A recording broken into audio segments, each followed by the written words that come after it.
আজকে বেরিয়ে পড়েছিলাম ঘুরু ঘুরু করতে। একদমই তাই নয়, ঘুরু ঘুরু করতে না, আমি বেরিয়েছিলাম বাজারের উদ্দেশ্যে। রাজাবাজার থেকে আমাদের চাল সার্ফ এগুলো তুলে নিয়ে আসা হয়, সেটাই আমার শেষ হয়ে গেছিলো বাড়ি, তাই বেরিয়ে পড়েছিলাম বড়মশাইয়ের সাথে। রাস্তায় বেরোতে না বেরোতেই আসতে প্রথম হাতে পড়ে গেছিলো ফুচকা। বড়মশাই বলল খাবো না, কিন্তু সেই আমার পাতের প্রথম ফুচকাটা বড়মশাইকেই খেতে হলো। যেই দিলাম আর টপ করে গিলে নিল, ঠিক আছে। আর ওখান থেকে ফুচকা খেয়ে সোজা রওনা দিয়ে দিলাম হাতিবাগানের উদ্দেশ্যে। বর্মশাই বলছিল হাতিবাগান কী করতে যাবে, রাজাবাজারের উদ্দেশ্যে বললে বেরোলো।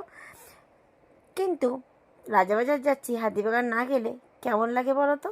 তাই বললাম চলো টক করে ঘুরবো হাতিবাগান, আর হয়ে যাবে রাজাবাজার। কি আর যাই, তাই না, হাতিবাগান থেকে রাজাবাজার আর কত দূর। তাই আগে বেরিয়ে পড়লাম হাতিবাগান। ওখান থেকে বাবুর হোলির ড্রেস এবং গোপালের হোলির ড্রেস সব কিনে কাটা করে একটু বাজার কলকাতায় ঢুকে ওখানেও টুকটাক বাবুরই গরমের পোশাক, যেহেতু সামনেই আসছে গরম, তাই ওর জন্য কিছু গরমের হাফ প্যান্ট গেঞ্জি ওখান থেকে নিয়ে ওখান থেকে সোজা রওনা দিয়ে দিলাম রাজাবাজার। রাজাবাজারে একদম লম্বা লম্বা বাসমতি চাল, সার্ফ এগুলো সব তুলেও নেওয়া হয়ে গেছে। রাজাবাজার থেকে সোজা বাড়ির উদ্দেশ্যে বেরিয়ে পড়েছি, মেয়ের জন্য খাবার নিয়ে নিজেরা খাবার খেয়ে। আজকে বেরিয়ে পড়েছিলাম ঘুরু ঘুরু করতে। একদমই তাই নয়, ঘুরু ঘুরু করতে না, আমি বেরিয়েছিলাম বাজারের উদ্দেশ্যে। রাজাবাজার থেকে আমাদের চাল সার্ফ এগুলো তুলে নিয়ে আসা হয়, সেটাই আমার শেষ হয়ে গেছিলো বাড়ি, তাই বেরিয়ে পড়েছিলাম বড়মশাইয়ের সাথে। রাস্তায় বেরোতে না বেরোতেই আসতে প্রথম হাতে পড়ে গেছিলো ফুচকা। বর্মশাই বলল খাবো না, কিন্তু সেই আমার পাতের প্রথম ফুচকাটা বর্মশাইকেই খেতে হলো। যেই দিলাম আর টপ করে গিলে নিল, ঠিক আছে।